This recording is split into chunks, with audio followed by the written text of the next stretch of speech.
C.J. Johnson's Roughnecks certainly missed their star tailback and 2023 USFL Offensive Player of the Year Mark Thompson. The run game yielded just 43 rushing yards on 11 attempts.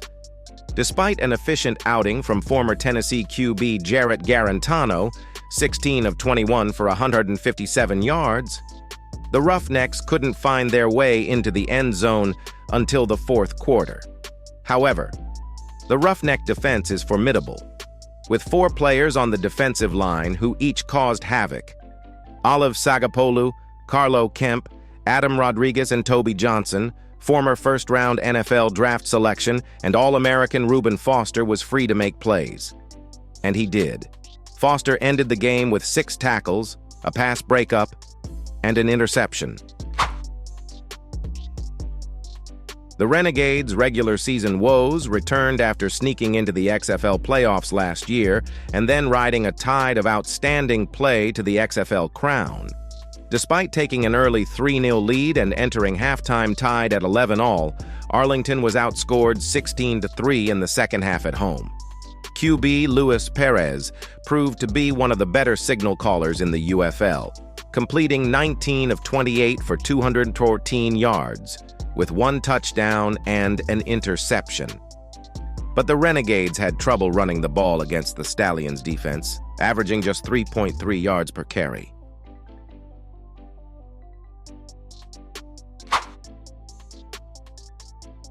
The Defenders lost just 1 game during the regular season last year, but they've already equaled that tally through Week 1. A trick play by the Brahmas for a touchdown certainly strained the Defenders in the first half, but a series of mistakes and a loss of composure. By right tackle Jean Delance not only took 6 points off the board in the second half, but it also led to a sequence that saw star quarterback Jordan Ta'amu knocked off out of the game for a play. Ta'amu finished the game, completing 25 of 45 passes for 235 yards with an interception. The Defenders' defense allowed just 1 third-down conversion, but the offense could not find its way into the end zone, settling for 4 field goals while their opponent scored 4 touchdowns. The Battlehawks looked like they were controlling the game against the Panthers even though they led just 3-0 at the start of the fourth quarter. St. Louis's defense created 2 turnovers, both interceptions, including one from former Iowa State standout and All-American Mike Rose, and held the Panthers to just 2 of 9 on third-down conversion attempts.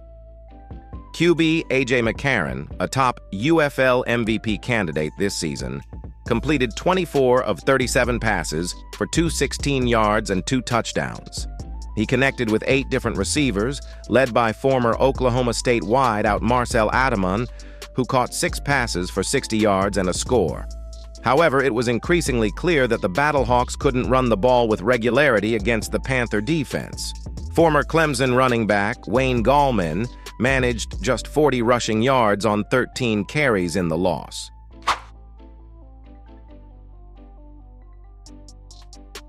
Mike Nolan's Panthers didn't manage to win a game at Ford Field until the end of the 2023 season last year. This year, the Panthers came out of the gate with a win for the Detroit faithful, and with drama. With mere seconds left on the clock in regulation, Nolan sent kicker Josh Bates out to attempt a 64-yard field goal, which was his first field goal attempt since high school.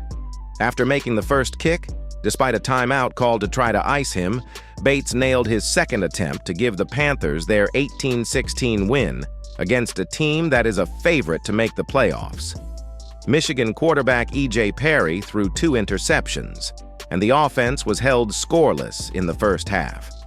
Still, running back Wes Hills rushed for 85 yards on just 11 carries, while the defense managed to hold St. Louis to a mere 3 points through 3 quarters.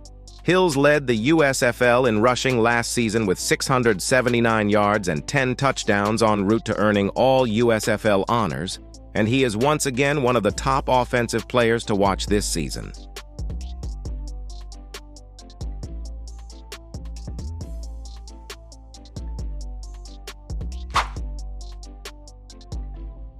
The Showboats joined the Stallions as one of just 2 teams to earn wins on the road in Week 1. Behind the arm of Case Cookus, the Showboats sailed to a 15-0 lead in the first half and carried a double-digit lead all the way into the fourth quarter before the Roughnecks finally found their way into the end zone. The strength of their offense is their passing attack, but an imbalance in their run game might hurt them later this season. Cookus led all rushers with just 16 rushing yards on 4 carries. The surprise of the weekend was Wade Phillips's Brahmas, who took control of their game against the defenders by scoring 20 of their 27 points in the first half. Former Cal quarterback Chase Garbers played clean football, completing 19 of 25 passes for 158 yards with 2 passing touchdowns and a rushing score. Brahma's offensive coordinator A.J. Smith did a great job of creating matchups for his playmakers against a Greg Williams-led defense that was prepared to pin its ears back and come after Garbers. Former LSU wideout Jontre Kirkland caught 8 passes for 61 yards with a touchdown. And though 3 players accounted for at least 40 yards rushing or receiving, none enjoyed a bigger play than center Alex Malit's touchdown catch on a trick play pass from punter Brad Wing. 1 catch, 40 yards, and a score for offensive linemen everywhere.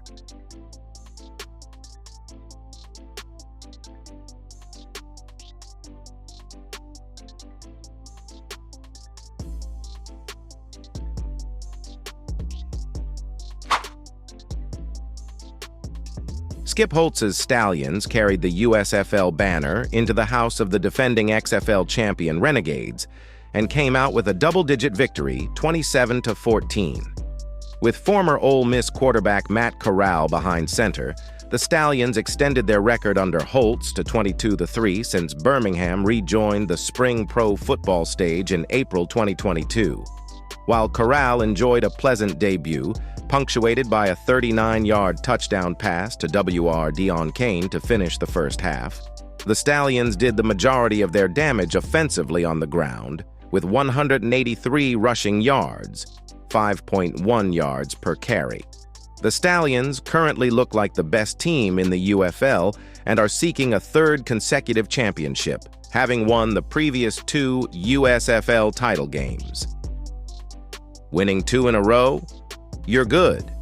Winning 3 in a row?